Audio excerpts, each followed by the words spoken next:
సింహాచలం సింహాద్రి అప్పన్న స్వామి 500 కిలోల గంధం పూతతో కప్పబడి ఏడాదిలో 364 రోజులు ఈ స్వరూపంతోనే దర్శనమిస్తారు.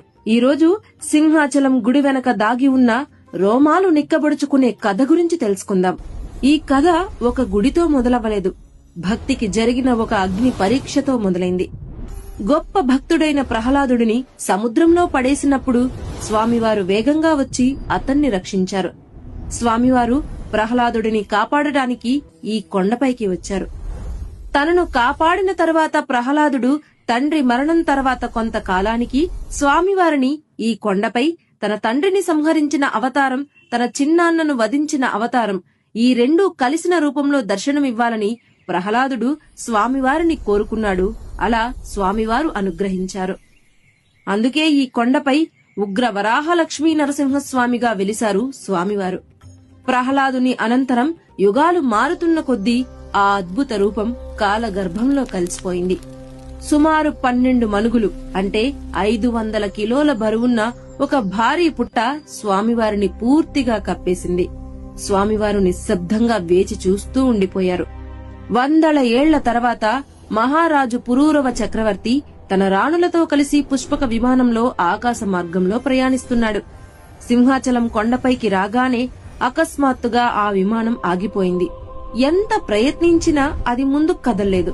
అప్పుడు రాజు ఆ కొండపై విశ్రాంతి తీసుకోగా ఆ రాత్రి స్వామివారు పురూరవుడి కలలో కనిపించి, నేను ఇక్కడే ఈ భారీ పుట్ట కింద ఉన్నాను అని చెప్పారు.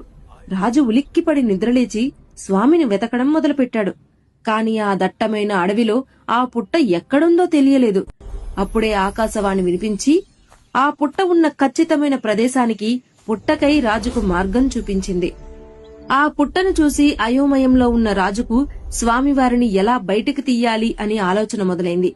అప్పుడు ఆకాశవాణి ఆదేశాల మేరకు రాజు దగ్గర్లోని గంగాధర ధార నుంచి పవిత్ర జలాలను తీసుకొచ్చాడు. ఆ నీటితో అభిషేకం చేస్తూ మట్టిని తొలగిస్తుండగా ఒక అద్భుతమైన మకర తోరణం కింద స్వామివారి నిజరూపం బయటపడింది. కాని ఆకాశవాణి ఒక కఠినమైన నియమం విధించింది. ఈ ఉగ్ర రూపాన్ని రోజూ చూడటం సామాన్యుల వల్ల కాదు. నాపై ఉన్న పుట్ట ఎంత బరువుందో సరిగ్గా అంతే బరువుతో నాకు చందనం సమర్పించాలి. నా నిజరూప దర్శనం ఏడాదిలో 1 రోజు మాత్రమే కలగాలి అని ఆదేశించింది. అప్పుడు రాజు దర్శనమనంతరం స్వామివారిని చందనంతో కప్పి పూజించడం మొదలుపెట్టారు. ఆ విధంగా చందనోత్సవం మొదలైంది. ప్రతి ఏడాది అక్షయ తృతీయ రోజున స్వామివారిపై ఉన్న చందనం పూర్తిగా తొలగిస్తారు. భక్తులకు స్వామి నిజరూప దర్శన భాగ్యం